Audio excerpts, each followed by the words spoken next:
Hello and welcome to Talk Good Games match preview of Chelsea against West Ham United live on Monday night, the last game of this game week in the Premier League prior to Christmas. Gonzo, your thoughts as always on their opponents, Chelsea?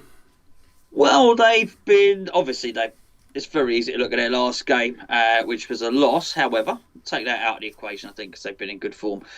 I think they're a good team. I look at them actually, Gio, and funny enough, it's funny, often I think Frank Lampard's got Nigel Pearsonitis. He's turned very grumpy. And I know he's never always been a barrel of laughs, but I look at him, we've seen a lot of managers go that way over the years. And I do wonder if he's under a lot of pressure. Now, he's doing well. I think the team are playing well. I think some of his signings are working out as well. But I've watched his press conference, obviously, in light of us doing this game. I thought I'd listen to what old Frank's got to say. And he just seems a bit grumpy. He seems a bit unhappy. And, every time I've seen him on the news or interviewed or anything like that, he seems like a man under pressure. And it doesn't sort of fit with where they are, because it's weird, because he's sort of seen out the rough time. And the rough time was him getting a job. He only got the job because they had the transfer embargo.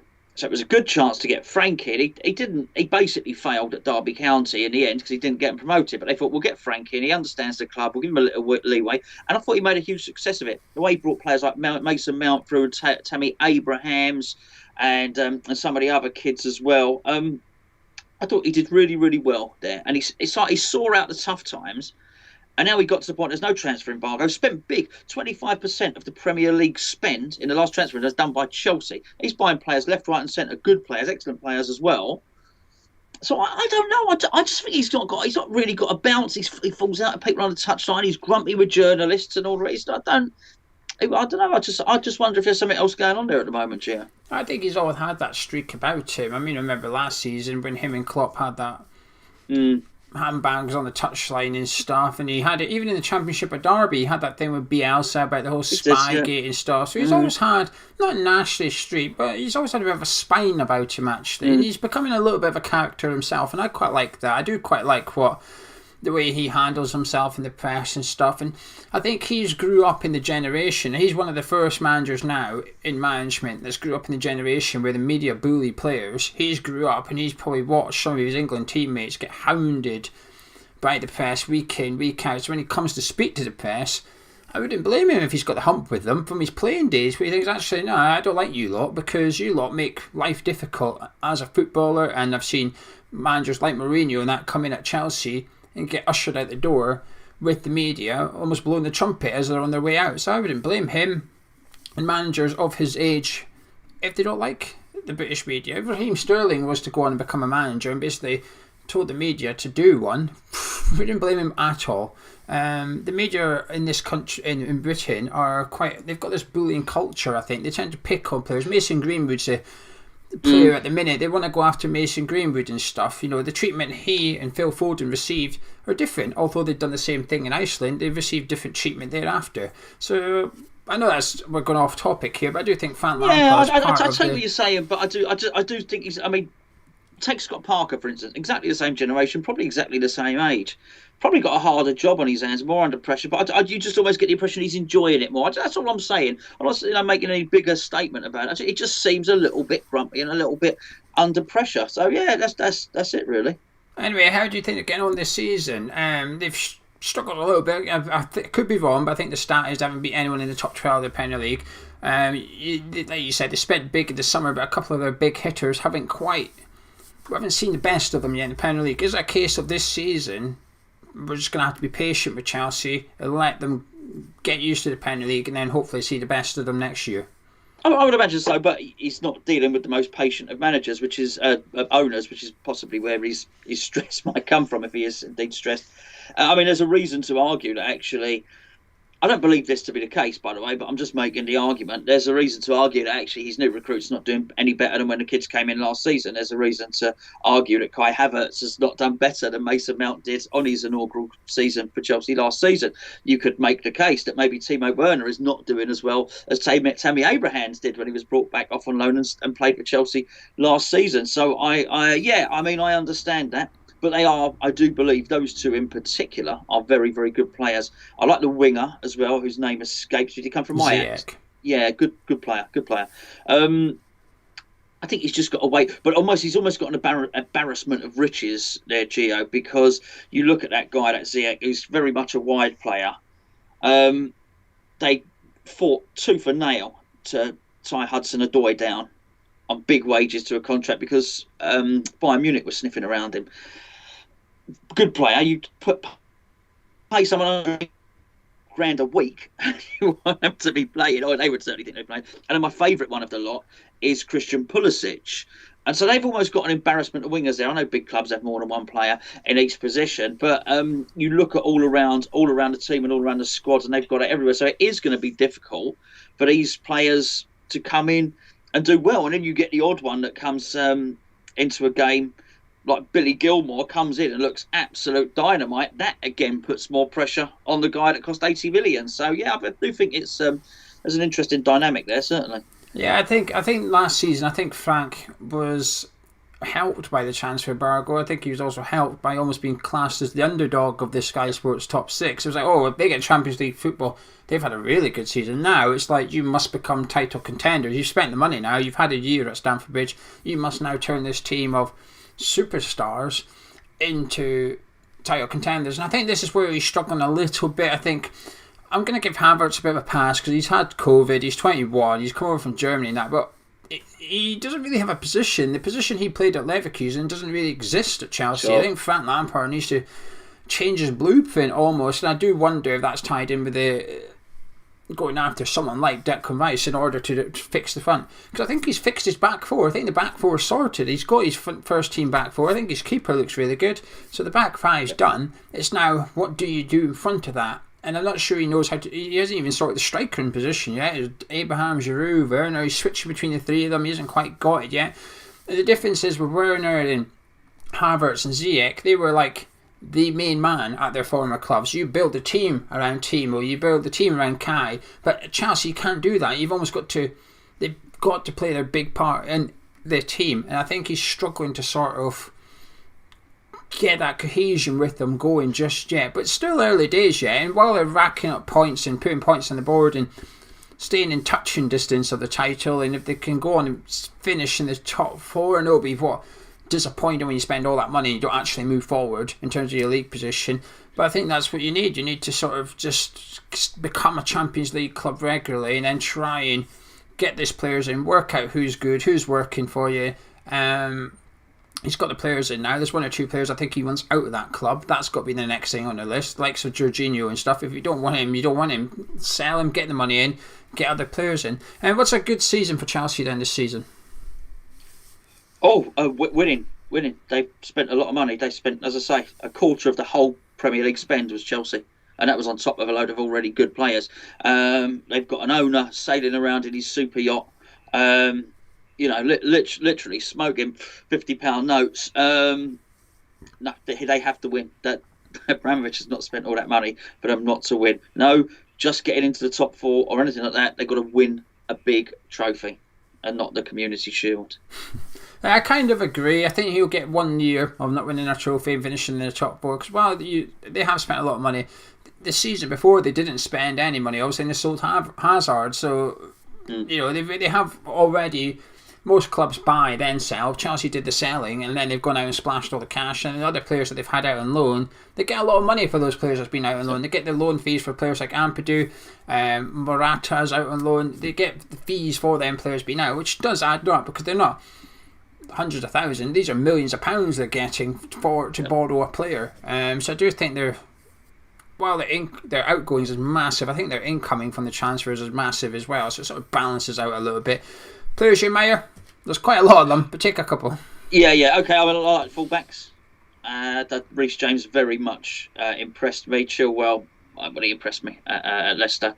Anyway, Silva's a funny. I was completely taken aback by that signing, but he seems to have settled well. Although I do look at him and think, it is a little bit of an accident waiting to happen. I've seen him blow up in big games before, massively actually, World Cups and Champions League semi-finals and things like that. So, but actually, I think he's taken really, really well.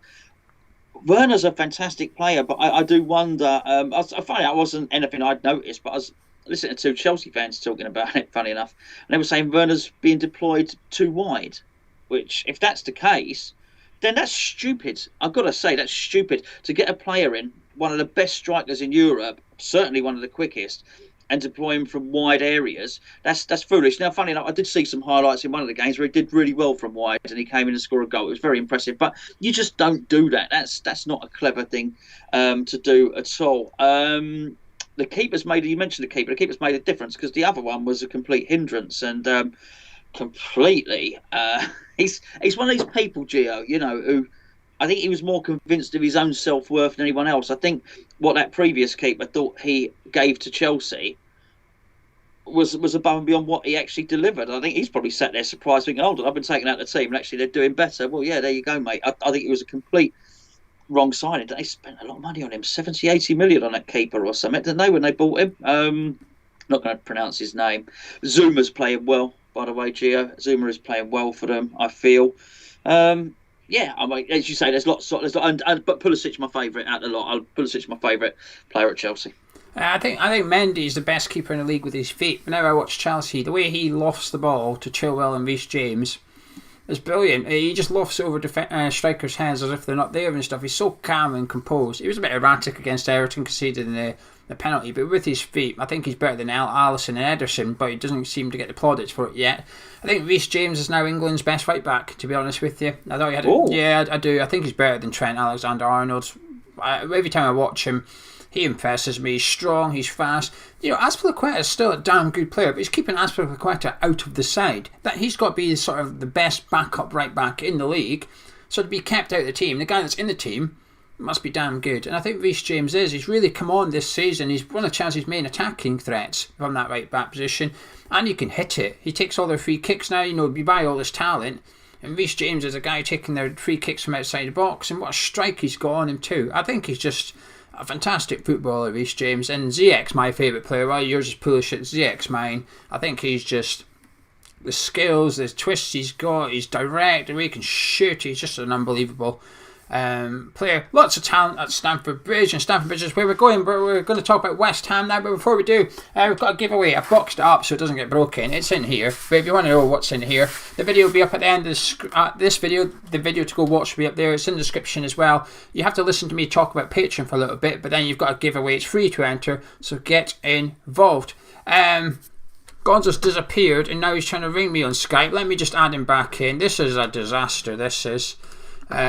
Apologies for this technical glitch. Right, he's back. Gonzo's back, I think. Right, apologies for that technical glitch.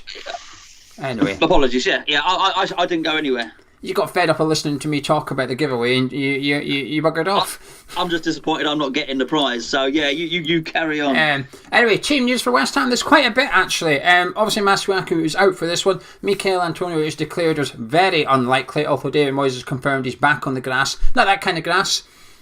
The green stuff outside the garden. He's not smoking £50 notes, is he, like Abramovich? No, he's not. Well, I don't know. With this new deal, he might be. He might be, absolutely. Balbuena is not as unlikely as Antonio, but still unlikely. And then there's been knocks to Adam Creswell, which we saw in the last game. And also Jared Bowen has got a little bit of a strain going on as well. So there's a few if, buts and maybes for this one.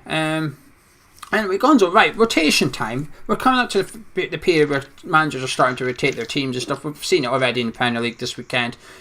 How do you like to see it done? Do you like, because I think there's two options. Either you sort of take out 3 or 4 players and you go with like an 80% fully fit team, if you like, and then you've got a couple of players rotated in there.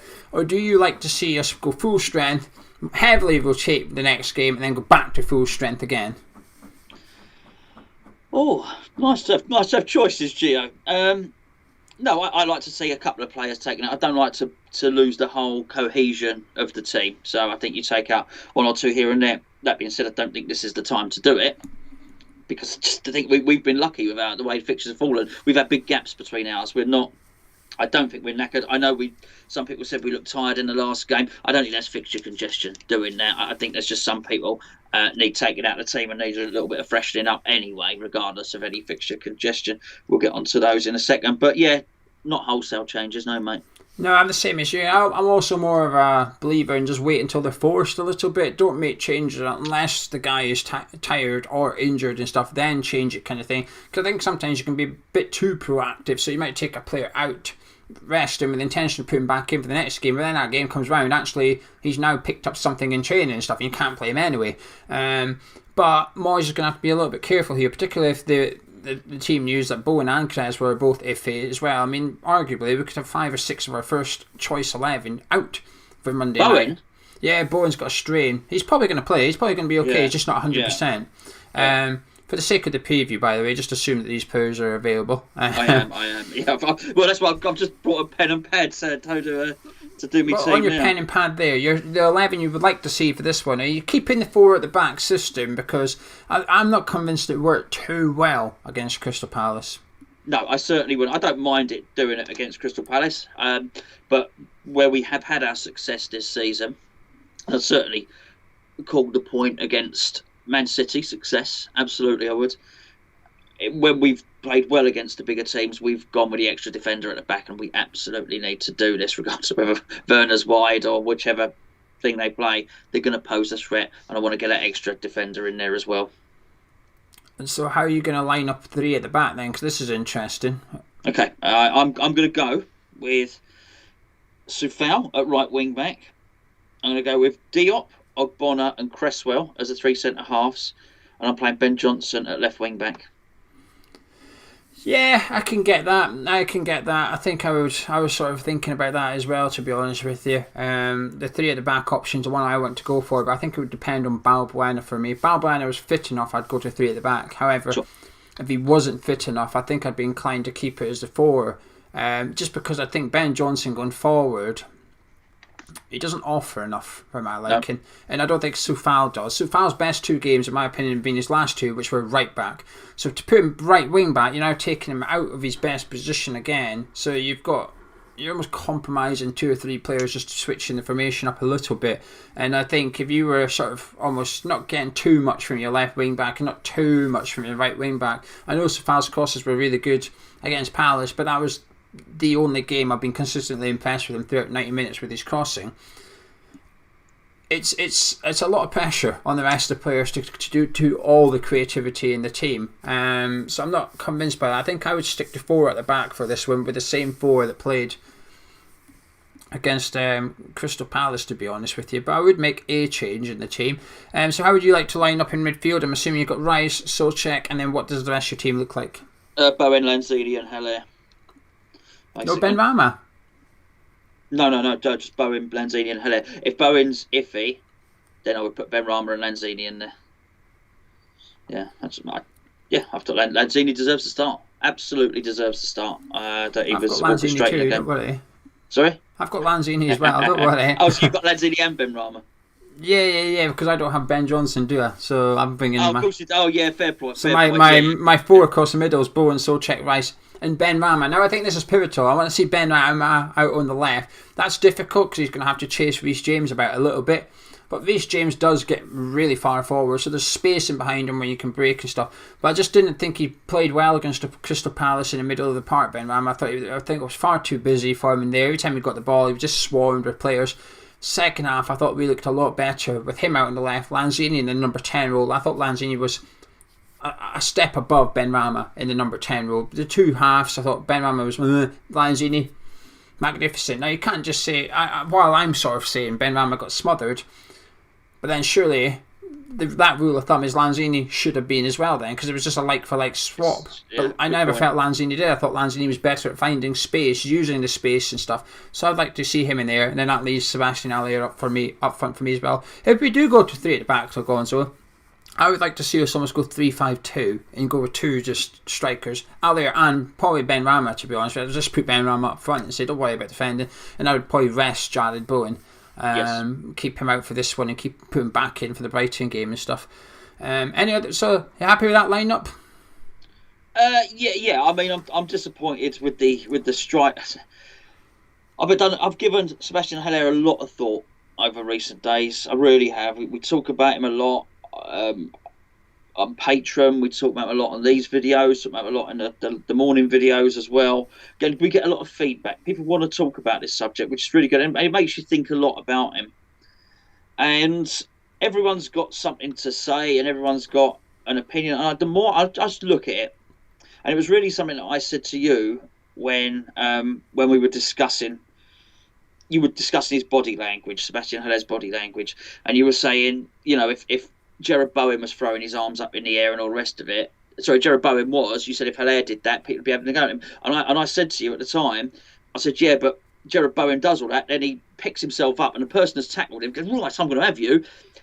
And the more I thought about that, and I think Haller lacks aggression.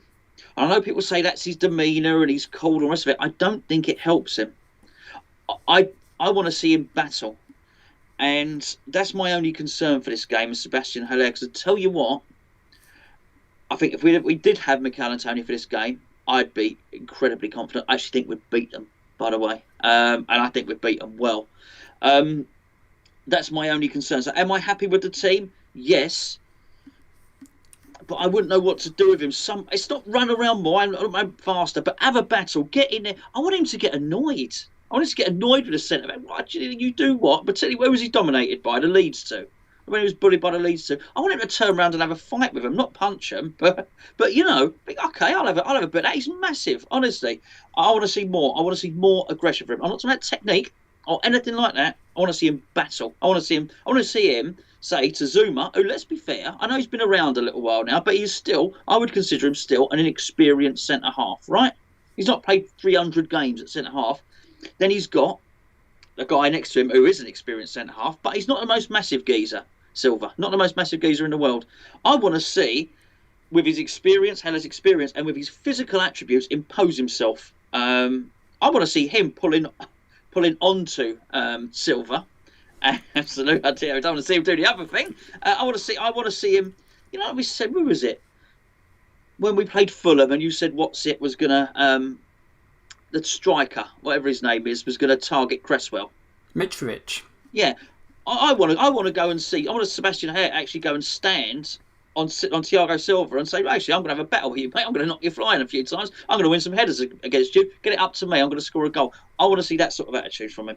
Yeah, I think he does do the heading part. I think he competes in there. I get what you're saying. He doesn't run after anything. Yeah, he's not confrontational, but he does. I think when the ball's there to be won, I think he goes in for it and stuff. I've seen him, like I said, against Leeds, I've seen him run after the goalie and close down the goalie's clearance by the corner flag and stuff. So I think he has got that in him.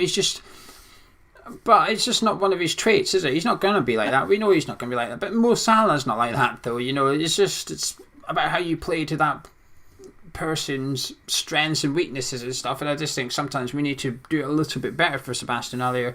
But he's showing with his overhead kicks and stuff. He's showing, even if the cross isn't that great. Now, so Fal's cross, I've watched it again, it goes behind Sebastian Haller. It's not the best cross in the world, because from that position, you say to anyone that's away cross ball, what are you trying to do? Be like, well, I'm going to try and cross it so he can head it. That is the aim of the cross. But Haller couldn't head it. Haller had to turn around and overhead kick it. But that's the thing. If you just get the ball in the box, if it's head height, great, he's going to compete for it at head height. But if it's a bit behind him, it's all right. The geezer's going to try and overhead kick it. He's happy to do all this. He's got the technique. Just get in his area. I think he's okay. I think when it's out of his area, I don't think he's too fussed for it. I've seen defenders 10 yards away with the ball at his feet and he just looks at them as if say, I'm not going to jog after it. I can't be bothered. You can just do what you want with it. And it is a bit frustrating at times, but I do think when it's there to be won, I think he goes in for it. This is where I get a little bit frustrated, our lack of options in the left wing back row, lack of centre back, because we could play 3 at the back. It just means bringing in Craig Dawson. I don't want to see Craig Dawson.